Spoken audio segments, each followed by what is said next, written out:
Right, so you would have watched a load of reviews beforehand of the Texas Chainsaw Massacre 2022 because people have run out of ideas of titles now.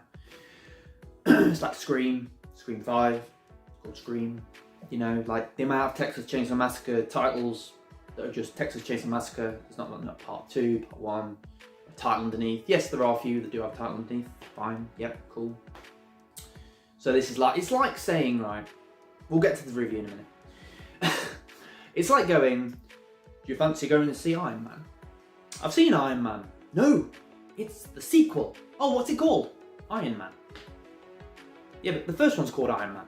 I know, but this is a sequel called Iron Man.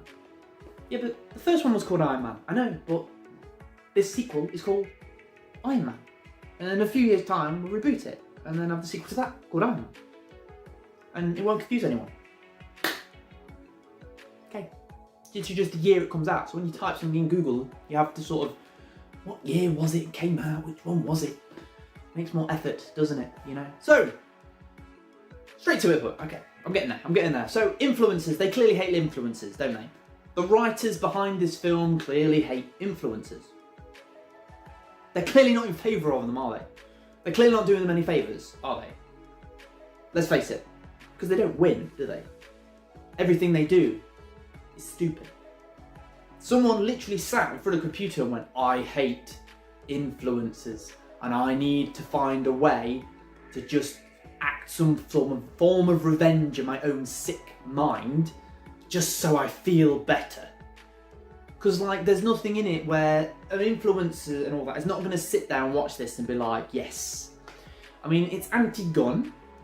In a film that you would, no matter how anti-gun you are, some guy with a chainsaw and someone's face, other person's face attached to their face, is coming at you with a chainsaw and you see a shotgun on the side or a machine gun on the side, you're going to pick it up. You're going to pull the trigger. What is with people monologuing? Or what is with people not just pull the trigger?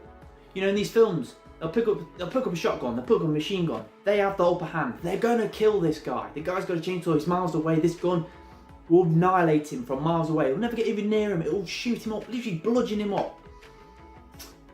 Lock, long. Hey, asshole! No.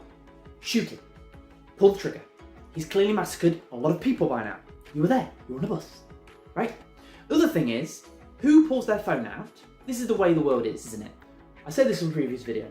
Who pulls their phone out when something like this happens? If you've seen in the past of like pranks all over YouTube of people dressed up as clowns and all that, you know, where like someone's pulled out a pumpkin, looks like a head from a distance, and then come out of nowhere that's dressed as a clown with a mallet and splattered it in front of people. People don't just stand there, pull their phones out and go, try anything and you're cancelled, bro.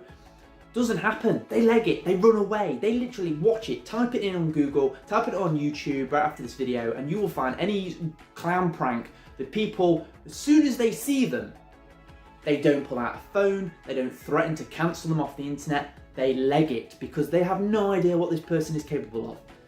Leatherface climbs on a bus with a chainsaw and everyone just reels out their phones, and even people on the Instagram or whatever it is I didn't really pay that much attention on the thing.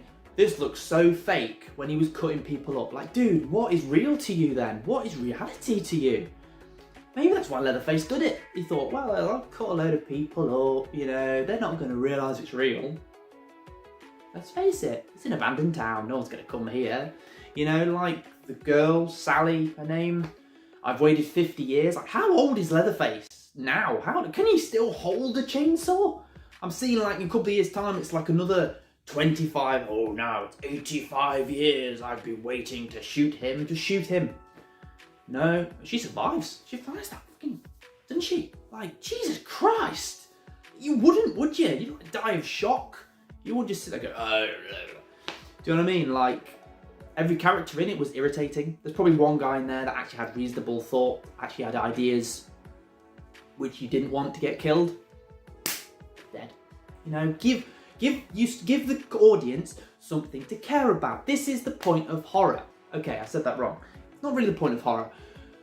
But to make horror more enjoyable is because you put these people and you make you as a person care about these people. Like, take The Conjuring, right? if people in The Conjuring were arseholes, right? You wouldn't care. But because they're not, and you sort of fall in love with them as characters, and anything bad suddenly, if you predict something bad's going to happen, you really don't want them to go down that cellar. You really don't want them to run after in that direction.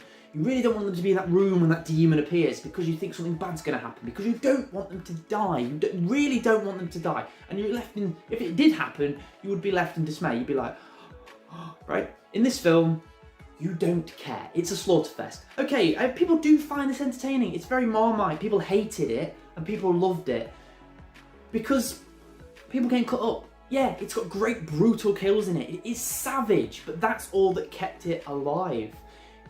Like there's nothing else really in it, and influences, they're all thick. It literally shows the writers thought influencers are thick. It's nothing for an influencer to be excited about. Right? It just makes you look stupid. I quite like that. Because there's so many people, right? I'm from England, right? So depending on watching this in America. I stick on the telly, you watch this in America a lot. You stick on the telly and you'll see, I'm a celebrities go dating. Not one of them deems celebrability title. They went on a reality show once. They were nobodies. They went on one reality show which had nothing special, no talent, nothing. All of a sudden, they're celebrities. And all these young generations want to be like them. That's where you worry. Because they're thick as shit. They are so thick. They're like the thickest people. They lose all touch of reality. They have absolutely no idea how things were, like relationships and life and money and jobs, and it's embarrassing that this is all entertainment has for you on telly. That's why we go to Netflix. That's why we go to the streaming services, so we can bypass all that. You're bringing it to Netflix. Stop doing that. Right? So killing off these influencers was entertaining for us. We enjoyed it. It was fantastic. People got cut up, limbs everywhere, people getting cut in half, heads off. That's the only thing about it that was enjoyable. YouTube the kills. That's all you need. Save about an hour and 15 or whatever of your life. Just watch the kills. It's all you need to know. Because everything else about it is pointless and stupid. Give us someone to care about. Okay? Let me know in the comments below. Thank you very much. Like, subscribe, share. Hope to see you again soon. Bye.